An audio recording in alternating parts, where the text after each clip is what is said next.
The Galactic Council of the KRYLL Empire gathered in the war chamber of their flagship.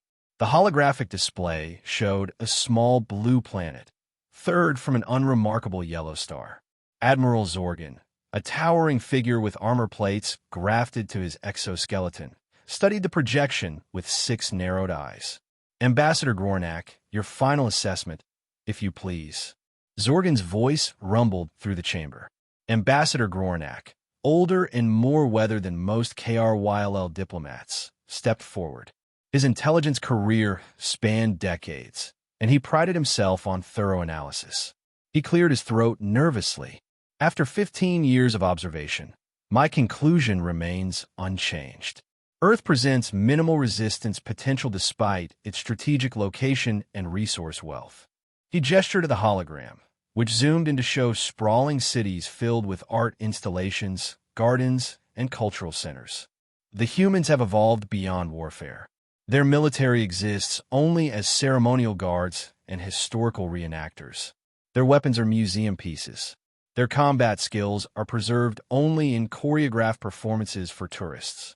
They have become, Grornak searched for the right word, artisans. Galaxy renowned for their intricate crafts, unique fermented foods, elaborate sweets, and harmless entertainments.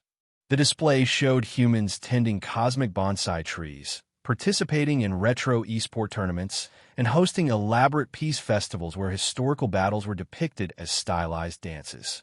Their major cities, Neo-Kyoto, New Alexandria, Terra Nova Paris, are merely cultural tourist hubs. They attract millions of alien visitors annually to experience their tranquility. Grornak said the word with a hint of disdain. One council member leaned forward. Are we certain they've forgotten how to fight? Their historical records speak of remarkable brutality. Grornak nodded. That's precisely my point, Counselor. Their violent history is now merely cautionary tales they tell their children. They've moved beyond it, considering it primitive. Their defensive forces, if you can call them that, are symbolic. Peaceful liberation is not just possible, it's inevitable.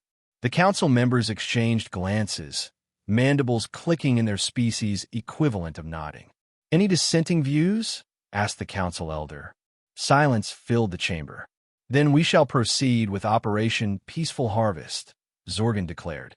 Our resource crisis demands action, and Earth is... He grinned, showing rows of metallic teeth, ripe for harvesting. As the meeting concluded, Grornak lingered momentarily. Something nagged at him, small anomalies he'd observed during his years studying Earth. A garden art competition, where contestants used tools suspiciously resembling disguised energy weapons. Folk dances with movements identical to ancient combat forms. But he dismissed these thoughts. The consensus was clear, and his reputation solid. Earth would fall easily. Across the galaxy, Earth appeared exactly as the KRYLL believed, a planet of artisans, chefs, gamers, historians, and event planners living in perfect harmony. Cities gleamed with architectural wonders. Marketplaces bustled with exotic goods. Peace reigned, seemingly unbreakable. Yet beneath this serene exterior lay a truth the KRYLL would soon discover at terrible cost. The KRYLL battle fleet entered the Sol system with confidence bordering on arrogance. 57 warships and countless dropships carried enough firepower to glass continents.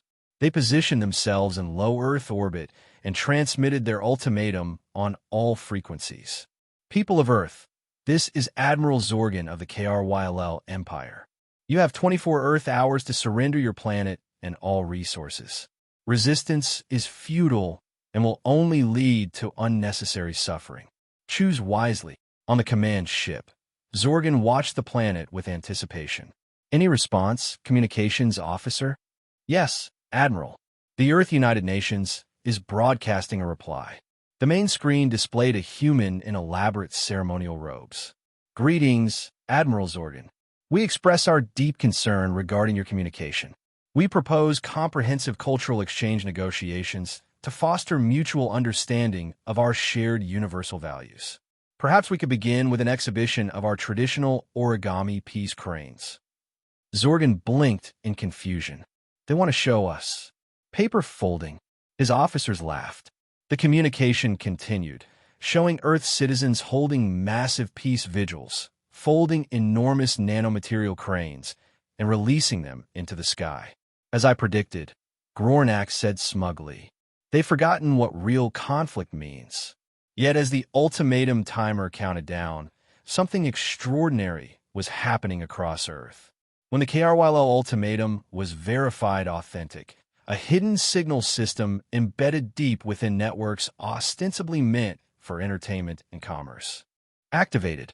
The system was triggered by a secret guardian council, a chef renowned for sushi, a retired champion of the Star Vikings Saga gaming tournament, an award-winning bonsai cultivator, a historian specializing in ancient weapons, and an AI managing global agricultural irrigation. The signal wasn't an obvious announcement or alarm. Instead, it was a series of micro-hints embedded in everything. An unusual pattern in the most popular puzzle game update, a new recipe with strangely proportioned ingredients being shared widely, a random melody in a background track of a famous flower-growing show, a display glitch in a three-dimensional weather forecast. When decoded, the message was simple: uninvited guests. Prepare reception. Protocol surprise party. Across Earth, seemingly ordinary people began peculiar but purposeful activities. Martha, an 80-year-old grandmother famous for her award-winning apple pies, began cleaning her collection of antique cast iron pans, actually disguised personal energy shields. The Old Guard gaming group of the strategic game Cosmic Warlords, described by KRYL Intelligence as mindless entertainment for an idle society, initiated emergency offline meetings, actually strategic command sessions using the game interface to coordinate civilian defense units. Gardening clubs worldwide began early harvesting of mutant plant varieties, actually biological weapons and camouflage jamming devices disguised as plants. Traditional blacksmiths in heritage villages started completing special orders, high-tech, exquisitely crafted melee weapons. As the 24-hour deadline approached, Zorgan prepared his invasion forces with absolute confidence. Remember, minimal casualties where possible. These humans are essentially harmless. They'll be useful laborers once they understand their new reality. The countdown reached 0. Earth's official response came. More pleas for peace, offers of cultural exchanges, and invitations to meaningful dialogue. Exactly as expected. Commence landing operations, Zorgan commanded. Little did he know that across Earth, the surprise party was about to begin. The first KRYL dropships descended upon Neo-Kyoto's Central Plaza. The soldiers emerged, weapons ready, expecting screams of terror or perhaps a formal surrender delegation. Instead, they were greeted by an elaborate kabuki-tech performance. Performers in stylized samurai costumes bowed deeply. The KRYL commander looked confused but pleased by this apparent show of submission. Then the performance began. The actors moved with impossible speed. Their costume props transformed. Paper fans flicked open, releasing EMP shuriken that disabled KRYL robots. Decorative katanas ignited with energy field that sliced through supposedly impenetrable KRYL armor. The geisha robots, serving ceremonial tea, suddenly revealed miniature laser weapons. "What is happening?" screamed the KRYL commander into his communication device, but all he heard was static. In New Alexandria, another KRYL unit entered the ancient library complex, expecting to find only fragile paper books. Instead, they became trapped in a laser maze activated by the librarians, masters of close-quarters combat. Ancient scrolls unfurled into energy shields or sticky traps. At Terra Nova Paris, world-renowned chefs unveiled special dishes for the KRYL troops, actually sophisticated delivery systems for sedatives, disruptors, or even small explosions disguised as exquisite culinary creations. A baking competition transformed into an artillery battery, with bakers launching cream cakes filled with adhesive compounds or itching gas into enemy ranks. In rural areas, farmers deployed modified agricultural machinery, tractors with plasma cannons, combine harvesters converted into mobile fortresses. Traditional bull running, festivals released genetically modified bulls capable of charging through light KRYLL tanks. Even household pets joined the resistance. Trained house cats with tiny jammers attached to their collars disabled KRYLL communication systems. Friendly golden retrievers led KRYLL soldiers into ambushes, while packs of vicious, armored chihuahuas attacked vulnerable joints in enemy armor. Messenger pigeons, equipped with micro-cameras and target marking devices, provided aerial reconnaissance. On the KRYLL command ship, Admiral Zorgan received chaotic, unbelievable reports from all fronts. His intelligence system had completely collapsed.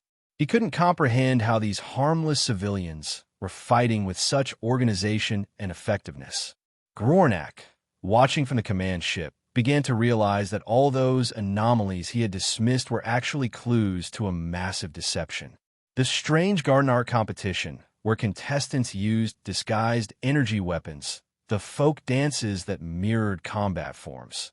They hadn't been coincidences or misinterpretations. They had been preparation. Admiral, a communications officer called, "We've lost contact with 70% of our ground forces." Impossible. Zorgan roared. They're artists, not warriors. How are they doing this? On the planet below, the resistance continued with remarkable creativity and coordination. In a small town, a florist used weaponized pollen to create hallucinations among KRYLL soldiers. A street musician's sonic waves disrupted enemy electronics. A group of senior citizens who had been practicing therapeutic Tai Chi in the park demonstrated that their slow, graceful movements translated perfectly into devastating close combat techniques against the surprised invaders. Each Earth culture had developed its own unique defense mechanisms, all disguised as traditions, hobbies, or artistic practices. The KRYLL, who had expected a unified but weak response, now faced thousands of different attack methods simultaneously, each perfectly adapted to its local environment. At a North American suburb, a teenage girl who had won numerous drone racing championships now piloted swarms of modified hobby drones, their harmless LED light shows replaced with precision-cutting lasers. Her grandmother, beside her, coordinated a network of senior citizens using knitting needles to tap out code on what appear to be analog radios, but were actually quantum-entangled communication devices impervious to jamming. In an African savanna, what the KRYLL had dismissed as primitive tribal dances revealed themselves as sophisticated training exercises for warriors whose bodies were enhanced with nearly invisible nanotechnology. Their apparently decorative body paint contained compounds that adapted to ambient light, rendering them effectively invisible to KRYLL optical systems. In an Australian outback town, a pub that specialized in brewing exotic fermented beverages turned out to be producing biological agents specifically tailored to target KRYLL respiratory systems. The seemingly drunk patrons telling tall tales were actually an intelligence cell gathering and analyzing field reports. As night fell on the first day of the invasion, the KRYLL forces were in disarray, having lost over half their ground troops and numerous support vessels. Admiral Zorgan, whose military career had known only victory, faced the unthinkable prospect of defeat. "This is impossible," he muttered, studying the holographic display showing red alert symbols across Earth. "Ambassador Grornak, explain this." Grornak stood speechless. His career, his reputation, his understanding of species psychology, all lay in ruins. I don't know, Admiral. It seems the humans have deceived us all. They never forgot how to fight. They just evolved their methods beyond our comprehension." Zorgan's fury built as reports of further losses came in. A group of professional chefs had disabled an entire KRYLL battalion using nothing but kitchen implements and food ingredients engineered to become weapons upon combination. A troupe of ballet dancers had infiltrated a KRYLL command post, their movements so precise and lethal that not a single shot was fired before the post fell. "This ends now," Zorgan snarled. Prepare the Titan Breakers. Grornak's eyes widened. Admiral, the Titan Breakers are planet-killer weapons. The Council authorized a bloodless takeover, not. I don't care what the Council authorized. Zorgan roared. These humans are not what we thought. They are insane, dangerous, and must be eradicated. As the massive Titan Breakers, colossal war machines designed to crack planetary crusts, were deployed from the KRYLL motherships, Earth's Guardian Council activated one final defense protocol. They're deploying their planet killers, said the sushi chef, watching a holographic display hidden beneath his restaurant. Then it's time, replied the retired gaming champion. Activate the legends. The historian, specializing in ancient weapons, nodded solemnly. I never thought I'd see this day. The ancients foresaw this possibility millennia ago. Sending the awakening codes now, said the AI managing agricultural systems. May the old ones protect us. As the Titan Breakers descended toward strategic locations around the globe, something incredible happened, something that even most Earth citizens had believed was mere legend or game lore. The Great Pyramid of Giza shuddered. Dust centuries old cascaded from its sides as seams appeared in the ancient stonework. The pyramid split apart, segments rotating, revealing a massive humanoid form that had been hidden in plain sight for thousands of years. Similar transformations occurred at other ancient monuments worldwide. The Easter Island Moai statues, Stonehenge, sections of the Great Wall of China, all revealing themselves as colossal war machines built by human ancestors with impossible technology, now controlled by modern AIs. They were collectively known as the Ancient Guardian Machines. High above Earth, seemingly defunct weather satellites, old telecommunications equipment, and even the supposedly retired International Space Station suddenly reactivated, reassembling into small but incredibly agile space warships. They were equipped with energy weapons based on physics principles unknown to the KRYLL, the legacy of the mad scientists, inventions deemed too dangerous or impractical in the past. From Earth's largest nature preserves, the Amazon rainforest, Siberian plateaus, the Sahara Desert, enormous genetically engineered creatures emerged, or massive biological weapon systems that have been cultivated over generations. These children of Gaia could alter local weather patterns or create targeted natural disasters. The Titan Breakers, descending toward Earth, suddenly found themselves engaged by opponents of equal size and power. Ancient Guardian machines intercepted them in epic battles that shook the atmosphere. One pyramid-shaped Guardian fired energy beams from its apex that cut clean through a Titan Breaker's main power core. The Ghost Fleet harassed and destroyed KRYLL support ships from orbit. Their unusual energy signatures baffled KRYLL sensors, making them nearly impossible to target effectively. Earth's ground forces, supported by the Children of Gaia, continued eliminating remaining KRYLL troops.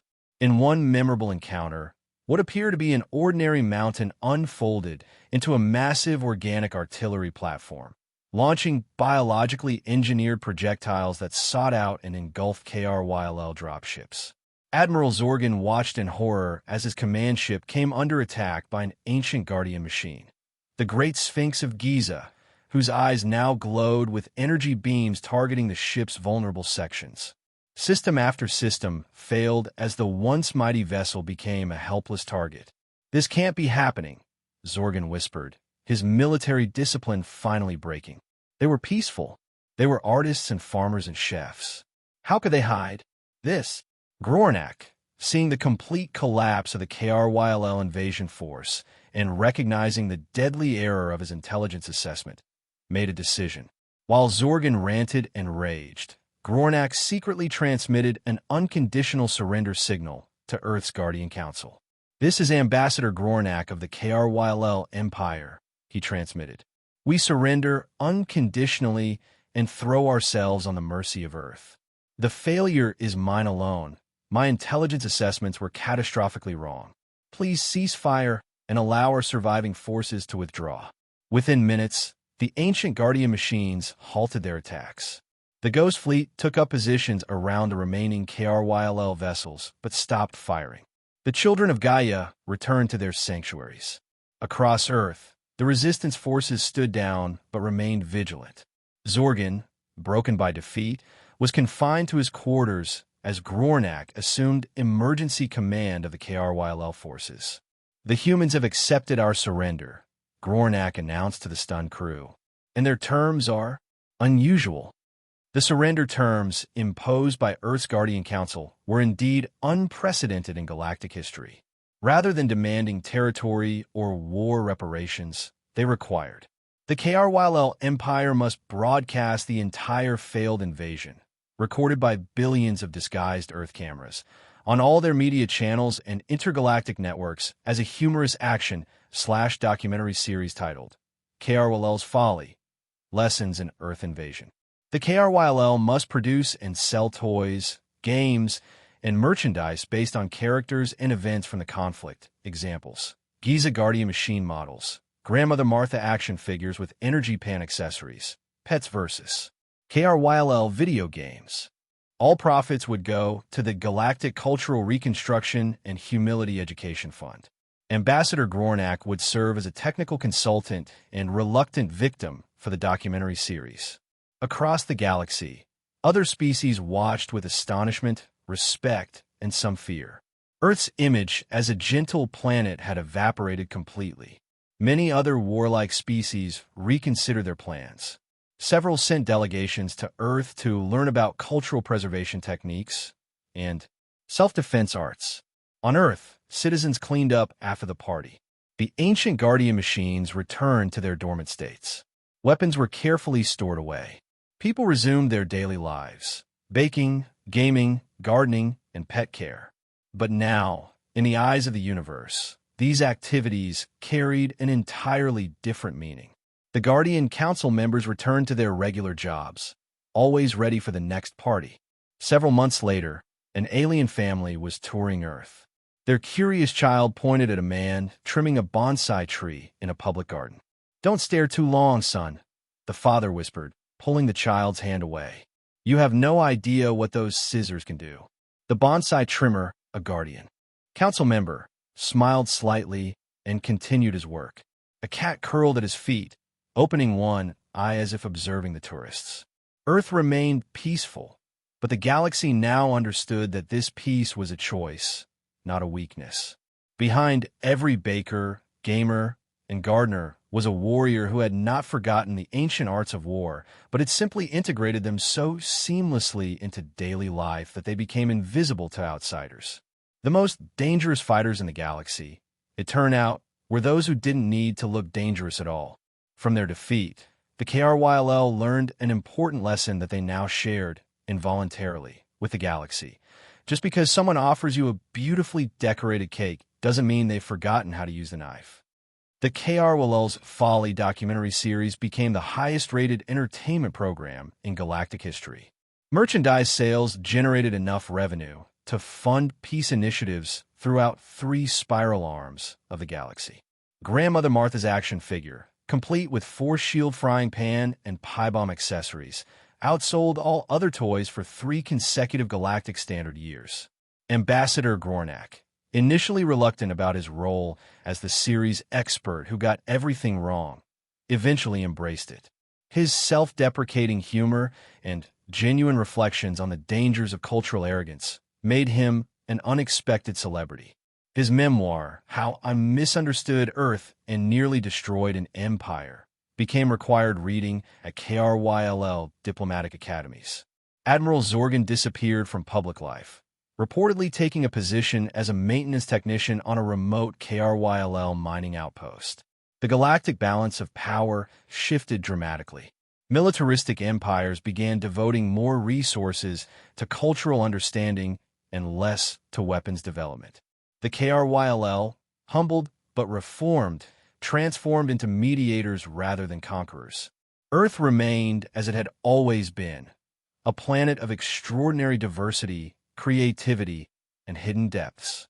The ancient Guardian machines returned to their millennia-long slumber.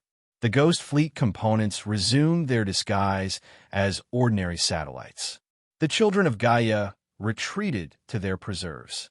Regular tourists now explored Earth with a mixture of appreciation and caution. They still enjoyed the arts, cuisine, and entertainment, but they watched carefully how locals handled everyday objects, wondering what other secrets this deceptively peaceful planet might hold.